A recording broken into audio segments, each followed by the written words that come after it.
Hace tan solo unos días, el comandante en jefe del ejército ucraniano, el general Valery Zaluzhny, había mencionado en una entrevista a The Economist que la actual guerra entre Rusia y Ucrania se encuentra en un punto muerto tecnológico.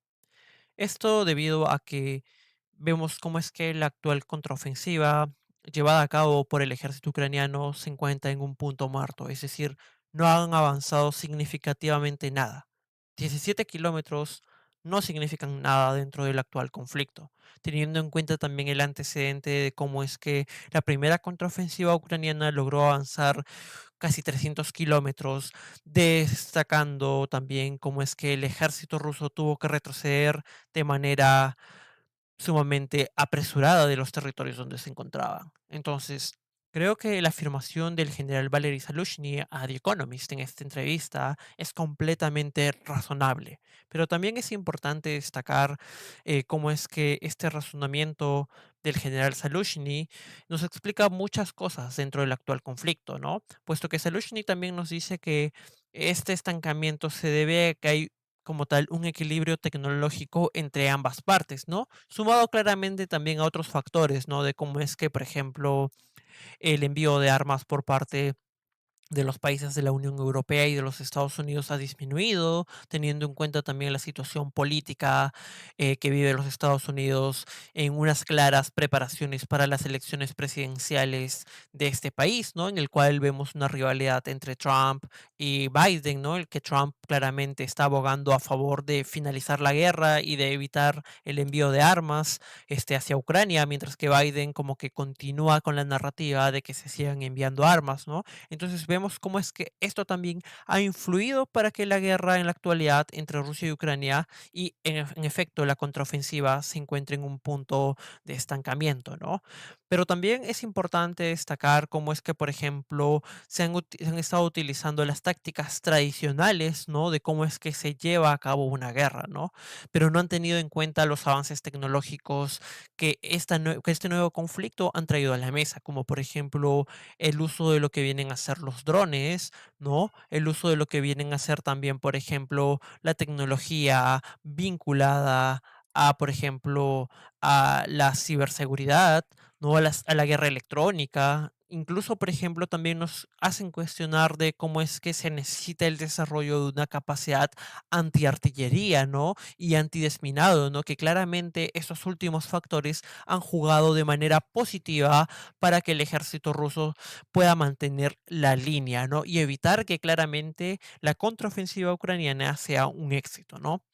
Pero también es importante destacar cómo es que, por ejemplo, vemos que la moral rusa no ha decaído, ¿no? Pero esto de aquí se debe a diversos factores, ¿no? Entre los cuales tenemos los factores de cómo es que los rusos han evitado que la contraofensiva sea un éxito, pero también los rusos tienen un amplio sentimiento nacionalista y patriótico por su país, ¿no? Pese a las pérdidas que han tenido, que según Salushny representan un aproximado de 150.000 víctimas, ¿no? De este actual conflicto por parte de las pérdidas del ejército ruso, 150.000 soldados perdidos no implican nada significativo para el Kremlin, teniendo en cuenta esto la historia de Rusia, ¿no? Por ejemplo, en la Primera Guerra Mundial se perdieron aproximadamente 2 millones de soldados, mientras que en la segunda se perdieron entre 15 a 20 millones de soldados, ¿no? 150.000 representa una cifra minúscula, ¿no? Entonces, claramente ya vamos viendo cómo es que algunos factores han impedido como tal que la contraofensiva ucraniana sea un éxito, ¿no? Y es justamente ahí donde le damos claramente la razón a Salushny, ¿no? De los motivos por los cuales nos encontramos actualmente en una guerra de tablas, ¿no? O es decir, también nos encontramos en un punto muerto dentro de esta contraofensiva y dentro de esta guerra, ¿no? Lo que algunos especialistas estiman es que el actual conflicto pueda durar unos 2 o 3 años más, teniendo en cuenta este estancamiento, ¿no? Y que probablemente sea una guerra de posiciones, es decir, una guerra en la cual se eviten las contraofensivas de los rivales y de igual manera se amplía mucho dentro de lo que viene a ser la defensa de las propias posiciones, ¿no? Tal como en la actualidad está sucediendo, ¿no? Si también, por ejemplo, retrocedemos a ver cómo es que el ejército ruso también emprendió una contraofensiva que a fin de cuentas no fue para nada significativa, ¿no? Vemos cómo es que el factor tecnológico ha sido significativo en cuanto al impedimento de los avances, ¿no?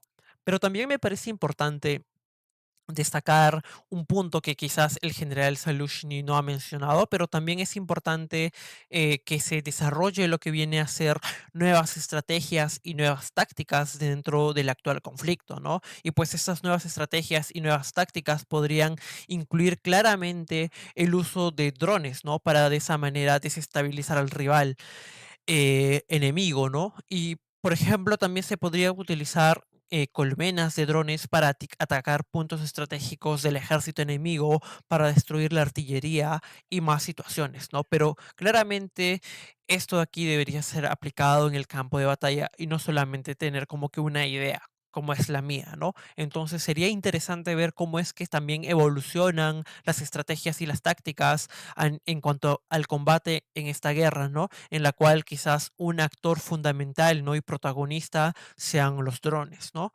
Y pues para finalizar ya lo que viene a ser este episodio, ¿no? Me gustaría mencionar también cómo es que el salto tecnológico y salto significativo al cual se refiere Salushny, ¿no? En esta entrevista a The Economist, pues pueda como que también ser una clara alusión a lo que viene a ser cómo es que durante la Primera Guerra Mundial la guerra estuvo estancada debido a este equilibrio tecnológico, pero cómo es que, por ejemplo, con 10 años después del fin de esta Primera Guerra Mundial, eh, no solamente las tecnologías lograron desarrollarse, sino también las tácticas.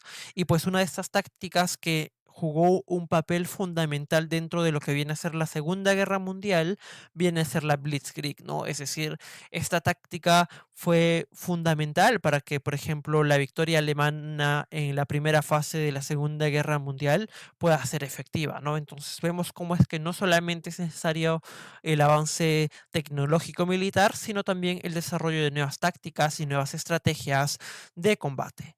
Entonces, eso sería todo por mi parte y nos vemos hasta la próxima. No olviden en dejar un comentario, suscribirse y también seguir nuestro contenido.